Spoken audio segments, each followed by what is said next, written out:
छलयसि विक्रमणे बलिमद्भुतवामन पदनखनीरजनितजनपावन. Hare Krishna. Today is Vamana Dvadashi, the appearance day of Lord Vamanadev, the fifth of the Dashavatar, the fifth incarnation. So, of course, there is no end to the number of avatars, but in the Dashavatar, the 10 incarnations also are just the 10 incarnations, but actually there are millions of incarnations. Just 10 were chosen out of them.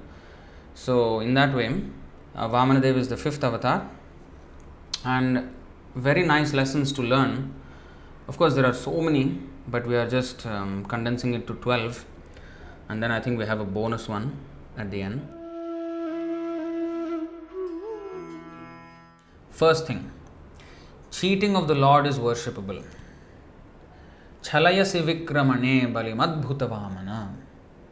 So the Lord is all good, whether he is angry, whether he is a thief, whether he cheats, whatever he does, whether he is so-called proud, whether he is a narcissist, all that is good.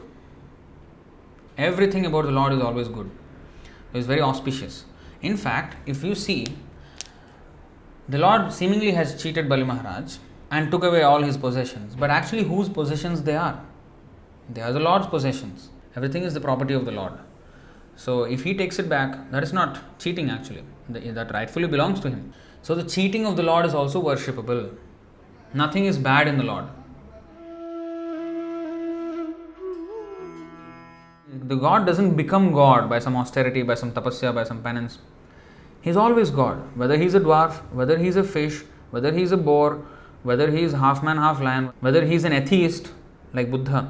So whatever he is, nothing reduces his power. Vamana means dwarf. Initially he came as a dwarf. He dwarfed first of all the sages in the assembly. By his size he dwarfed the entire universe. By his toenails, which was more effulgent than the Brahmaloka. He dwarfed everything else basically. In fact, yes, this is what I wanted to quote. Katha Upanishad 1.2.20. Anoraniyan mahato mahiyan atma sajantor nihito guhayam tamakratuh pashyati vita shoko dhatuh prasadan mahimanam atmanah. Anoraniyan mahato mahiyan. The Lord is greater than the greatest and smaller than the smallest. Smaller than the atom, he is so dwarf, such a tiny. We can't even see atom. But he was within the atom. He is within every atom. So that dwarfness doesn't overpower, or he is not dwarfed by the Maya. No. Although he is so dwarf, the Maya is always subordinate to him.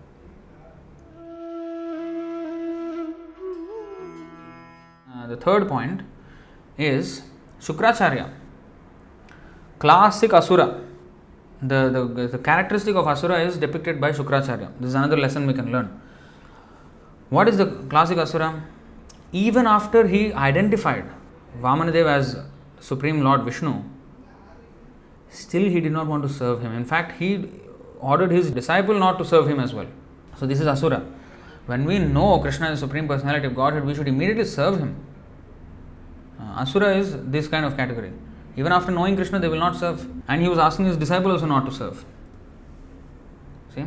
So, this is another lesson of who is an Asura and who is a Sura, who is a devotee. That is Bali Maharaj. And Bali Maharaj, he gave everything. Bali Maharaj promised to take anything from him. When Vamanadev asked for charity, he would take whatever he wants. So he asked for 3 paces of land. So this is what he asked. 8, 19, 16. O King of the Daityas, from your majesty who come from such a noble family and who are able to give charity munificently, I ask only 3 paces of land to the measurement of my steps. So he was a dwarf and his steps, dwarf steps are very small. So according to my steps, how much land can be occupied with my 3 steps? That much land I want. O King, controller of the entire universe, although you are very munificent and are able to give me as much land as I want, I do not want anything from you that is unnecessary. If a learned Brahmana takes charity from others only according to his needs, he does not become entangled in sinful activities. But if he takes more than his needs, then he becomes implicated in sinful activities. See how Vamanadeva is speaking now. O my dear king, even the entirety of whatever there may be within the three worlds to satisfy one's senses cannot satisfy a person whose senses are uncontrolled. So, very valuable lesson he is teaching. Shamodamastapashaucham santoshah kshantirarjavam madbhaktischa daya satyam brahma prakritayastvimaha. Peacefulness, self-control, austerity, cleanliness, satisfaction. 3 paces of land means 3 paces of land. I don't want more. See, that's he's teaching the Brahmanical principle. This point is how to remain content as a Brahmana. With that 3 paces already, 2 paces already he conquered the 3 worlds. Just imagine if Bali Maharaj had actually promised even more than that. He would not have. This is the confidential reason. If Bali Maharaj promised more than 3 paces of land, he would not be able to keep his own promise. So to even save Bali Maharaj from committing the sin of not being able to fulfill his own promise, Vamanadeva said 3 enough. Of course, he taught that as a Brahmana, we have to be content, but actually he wanted to save Bali Maharaj also.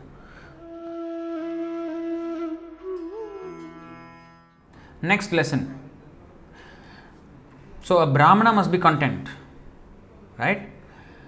The Kshatriya, the next point is the Kshatriya.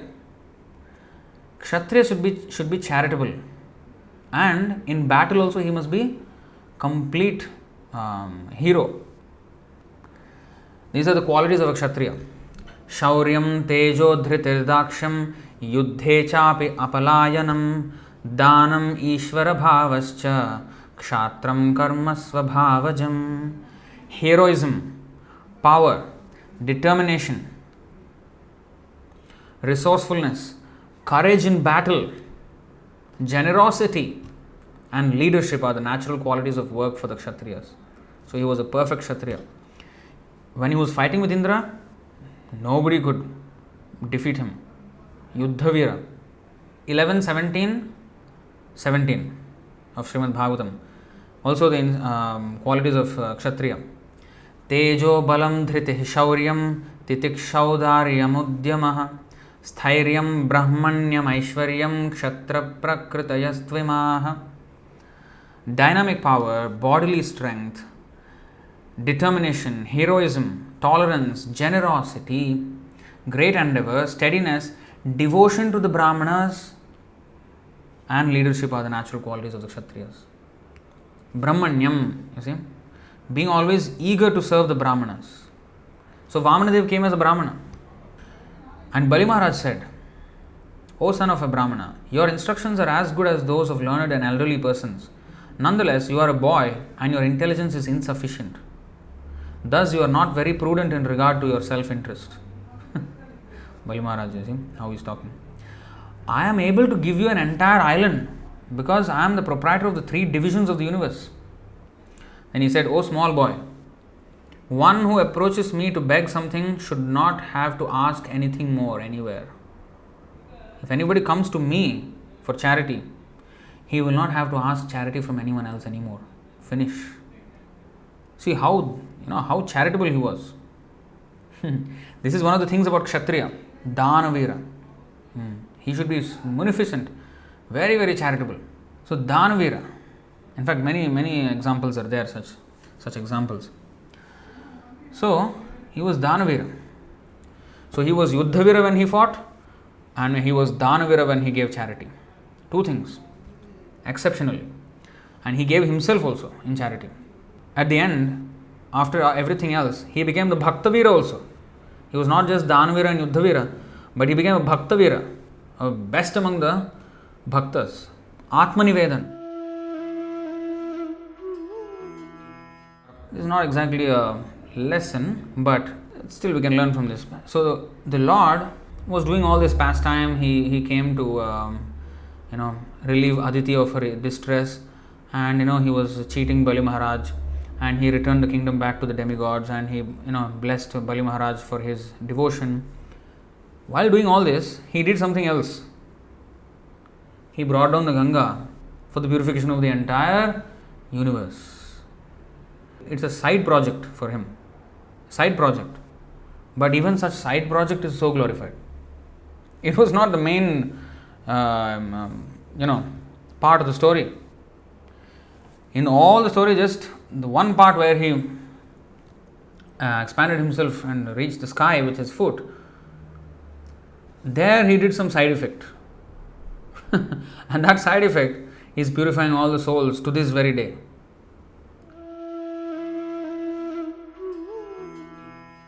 Rejection of one spiritual master if the spiritual master is not properly situated. If the spiritual master is giving instructions that are not in line with the Bhagavad philosophy. So here Shukracharya was instructing him not to offer everything to Vamana or Vishnu. What kind of instruction is this? He rejected his spiritual master. Remember how obliged he was. Shukracharya brought him back to life. This is nobody. If somebody, if I am sick, if I had like terminal illness, and then a doctor somehow saves my life and I get cured of that disease or whatever it is, how much we will be so indebted to such a doctor. Here he died.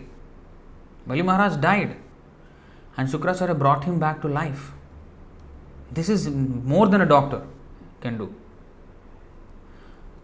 Even then, Bali Maharaj did not hesitate to reject his spiritual master Shukracharya and give everything to Vamanadev. And that surrender completely won the Lord over. This is very important, especially in our context. In ISKCON, Srila Prabhupada is being disobeyed because his succession is not being properly carried out.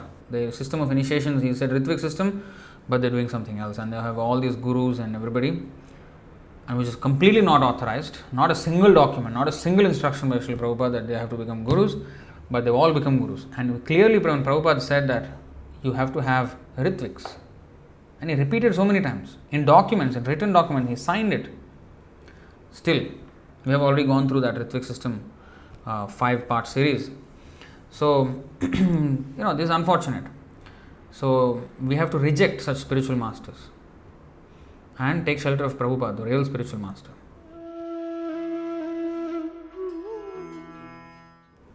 Unconditional surrender by Bali Maharaj. And we will see a verse. What is the position of Bali Maharaj? Yamaraj himself is speaking about Bali Maharaj. His fame is fully known all over the 3 worlds. This is from the 6th canto, 3rd chapter, 20th and 21st verses. Swayambhur Narada Shambhu Kumarah Kapilo Manu Prahlado Janako Bhishmo Balir Vaiyasakir Vayam. These are the 12. Dvadashaite Vijanimo Dharmam Bhagavatam Bhatah Guhyam Vishuddham Durbodham Yam Gyatvam Yamaraj spoke this. What is that? Lord Brahma, Bhagavan Narada, Lord Shiva, the 4 Kumaras, Lord Kapila, the son of Devahuti, Swayambhuva Manu, Prahlad Maharaj, Janak Maharaj, grandfather Bhishma, Bali Maharaj, Shukadeva Goswami, and I myself, Yamaraj speaking this. So Yamaraj himself know the real religious principle. These are the Mahajans. My dear servants, this transcendental religious principle which is known as Bhagavad Dharma or surrender unto the Supreme Lord and love for Him is uncontaminated by the material modes of nature. It is very confidential and difficult for ordinary human beings to understand, but if by chance one fortunately understands it, he is immediately liberated and thus he returns home back to Godhead. This is the status of Bali Maharaj. Now, there is one verse, CC Madhya 22.136. So Rupa Goswami has composed this very nice verse. Shri Vishnu Shravane Parikshida Bhavad Vaiyasaki Kirtane Prahlada Smarane Tadangri Bhajane Lakshmi Prithu Pujane Akrurastva Bhivandane Kapipatir Dasyetha Sakhyarjuna Sarvasvatma Nivedane Balirabhut Krishnaptiresham Para. Sarvasvatma Nivedane Balir Abhut Krishnaptiresham Para. So Bali Maharaj exemplified Atma Nivedan. So this complete self-surrender was exemplified by Bali Maharaj. Next, the Lord tests the devotee to glorify him, and the devotee passes the test and becomes eternally glorified. Now, even after the 2 paces of land, he covered the entire universe. He tested Bali Maharaj still.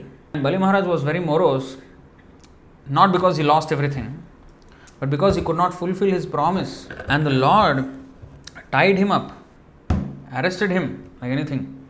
Garuda arrested him.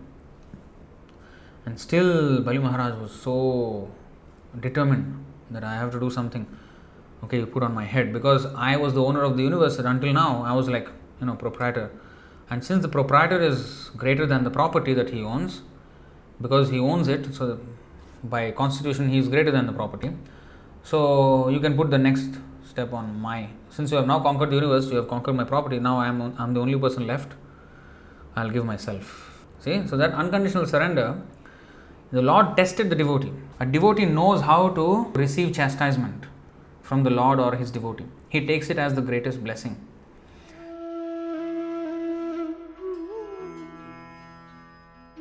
My grandfather Prahlad Maharaj is famous, being recognized by all your devotees.